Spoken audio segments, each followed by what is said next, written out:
Буа районы Исәк авылында балалар майданчыгы төзелде. Әлеге объект Буа районының Казандағы якташлык җәмгыяте җитәкчесе Ирек Закиров инициативасы белән булдырылды. Шулай ук әлеге майданчыкны сафка бастыруда авыл халкы да ярдәм күрсәткән. Балалар һәм өлкәннәрнең ял итү урынына әверелгән балалар майданчыгыннан безнең чираттагы репортаж. Шәһәр зур мәйданчыкларындагы кебек тагында атыну Данирның күптәнге хыялы булган. Хәзер ул һәр көн биредә. Нравится, конечно же. Миңа мәйданчык ошый. Мәктәптән кайтуга монда киләбез. Аны ясаучыларга бик зур рәхмәт. Балаларга ял итү урыны булдырылуга өлкәннәр дә шат. Алар үзләре дә монда еш киләләр. Бик каты горурланабыз. Безгә бик ошады бу. Менә минем Казаннан внучкаларым кайта, внукларым.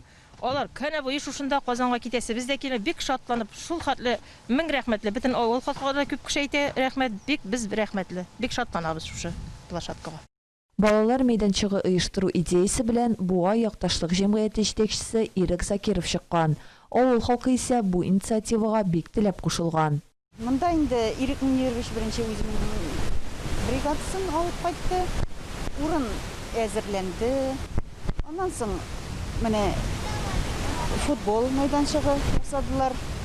Менә бу мәйданчык инде безнең авыл уртасында бик кирәкле булып чыкты. Без инде быел аны төзелеп кенә бетсә дә бик нык сиздек. Балалар монда һәр атнаның шимбә-якшәмбесендә тулы.